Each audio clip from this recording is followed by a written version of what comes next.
लाल आतंक का गढ़ माने जाने वाले बालाघाट से एक बड़ी खबर सामने आई है। यहाँ एक महिला नक्सली ने पुलिस के सामने आत्मसमर्पण किया है। नक्सलवाद को खत्म करने की दिशा में यह आत्मसमर्पण महत्वपूर्ण माना जा रहा है। बालाघाट में 12 साल बाद किसी नक्सली ने यह आत्मसमर्पण किया है। सरेंडर करने वाली युवती का नाम सुनीता बताया जा रहा है और वह छत्तीसगढ़ के बीजापुर के निवासी है। उसे पर 8 लाख का इनाम भी घोषित था। वह बालाघाट में नक्सली घाट के रूप में काम कर रही थी। छत्तीसगढ़, महाराष्ट्र, मध्य प्रदेश सहित नक्सल प्रभावित राज्यों में केंद्र सरकार द्वारा नक्सल उन्मूलन अभियान चलाया जा रहा है। सुरक्षा दलों ने सघन अभियान से नक्सलवाद की कमर तोड़ दी है। इस वजह से नक्सली आत्मसमर्पण कर मुख्य धारा में लौट रहे हैं। पुलिस से मिली जानकारी के अनुसार आत्मसमर्पण करने वाली नक्सली सुनीता मात्र 23 साल की है। सुनीता 2023 से माओवादी संगठन से जुड़ी थी, जो कि हाल ही में बालाघाट में दलम ग्रुप में सक्रिय हुई थी। सुनीता नक्सली गार्ड के रूप में अपनी सेवाएं दे रही थी। वह बालाघाट के नक्सली दलम के लीडर रामदेव की गार्ड बताई जा रही है। पूरी खबर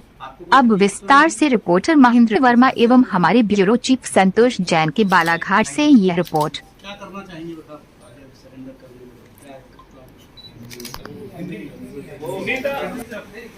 सर आप लोग बैठे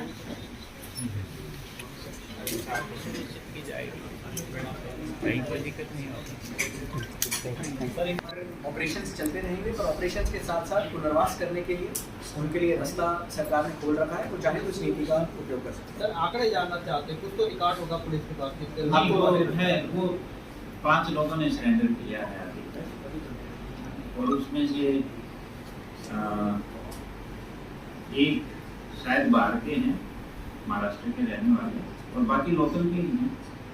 तो ये देखो कि 1990 से अभी तक 35 इयर्स में 5 लोगों ने किया, और ये छठी है अभी। और जिन्होंने 5 लोगों ने भी सरेंडर किया था, वो भी काफी साल पहले किया है। तो इसमें जैसे आपने इनाम बताया, तो किस किस राज्य में कितना कितना इनाम है? 14 लाख तो है, लेकिन उसको डिवाइड करेंगे तो किस किस राज्य में कितना है? इसमें अपने जैसे कितना, क्या तीनों स्टेट का क्या फिगर है? मेरे काम से बंदूक रख के चला रहे हैं। एमपी का 5 है इसमें, और महाराष्ट्र का 6 लाख है, और 3 लाख पे छत्तीसगढ़ का है। ठीक सर, बालाघाट बस्तर के बीच स्टेट कॉरिडोर कनेक्टिविटी है। ऐसी स्थिति महाद्वार जो छत्तीसगढ़ में और गढ़चिरौली में जो प्रभावशाली ऑपरेशन उसका कुछ इम्पैक्ट बड़ा है। यहाँ पर जो सक्रिय दलम है उसके नक्सलियों पर काम कर रहे हैं। नहीं, वो ये है कि जैसे छत्तीसगढ़ और में काफी बड़े बड़े ऑपरेशन हुए, तो ये हमें भी इस बात का हमें भी पूरा ध्यान था कि भाई नक्सली उधर से शिफ्ट होके इधर ना आए। लेकिन जैसा आप लोग भी जानते हो, तो यहाँ भी बड़े अच्छे अच्छे ऑपरेशन हुए हैं।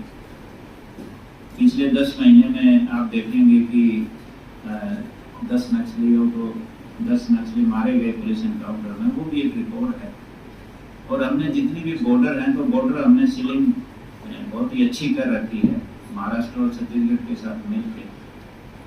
तो ये यानी कि हमने अपने एरिया को बड़ा अच्छा सिक्योर कर रखा है। तो इधर उस तरह का मूवमेंट नहीं हुआ कि भाई अनयूजुअल संख्या में बहुत से नक्सली आ गए हैं। वो जनरली रूटीन में पहले भी छोटे छोटे ग्रुप में आते थे, वो कुछ हो सकता है।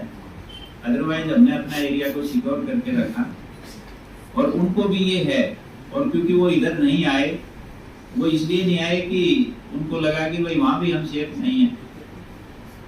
सर ये बताइए कि अभी किस तरह से पुलिस अपील कर रही है, और एक अच्छी बात है कि नक्सली 2026 का टारगेट है। क्या संभावना है सर की बातों को क्लियर हो जाएगा? नहीं, बिल्कुल इसी पूरी संभावना है।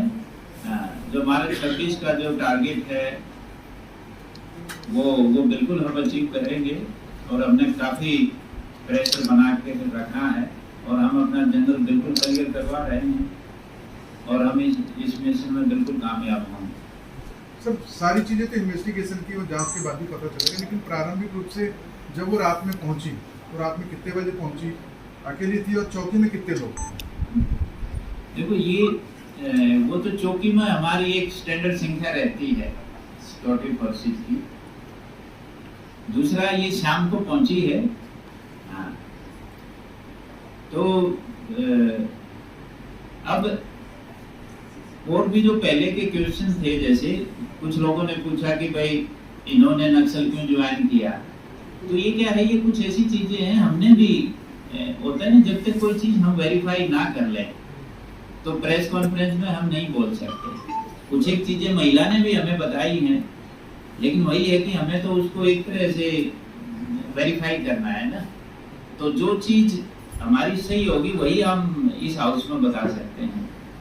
तो ये शाम को आई है और वर्क फोर्स में हमारा रहता है 30-35 का बल जनरली। सर कितने दिनों की रिमांड है? पार्डन? कितने दिनों की रिमांड पे लेंगे सर महिला? नहीं, रिमांड पे नहीं लेंगे, इन्होंने तो सरेंडर किया है। हाँ, इन्होंने सरेंडर किया है, तो वो रिमांड पे तो जिनको गिरफ्तार करते हैं उनको लेंगे। तो इन्होंने तो सरेंडर किया है, तो जो सरेंडर पॉलिसीज के हमारे प्रोविजन है उस आधार पे इनका कोई रिमांड नहीं लिया जाएगा। नहीं, अभी ऐसा कुछ क्या रहेगी सर आगे की कोशिश?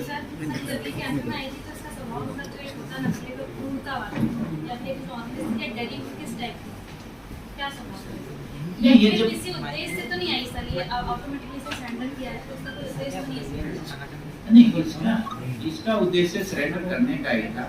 और ये कैंप में जब आई तो नो डाउट कैंप में एक महिला आ रही है, तो इसको थोड़ा बहुत पुलिस के पास आती है, तो थोड़ा है इसका अप्रीहेंशन जरूर था। हाँ, लेकिन जब पुलिस का व्यवहार इन्होंने देखा तो इनके भी सारे अप्रीहेंशन गायब हो गए।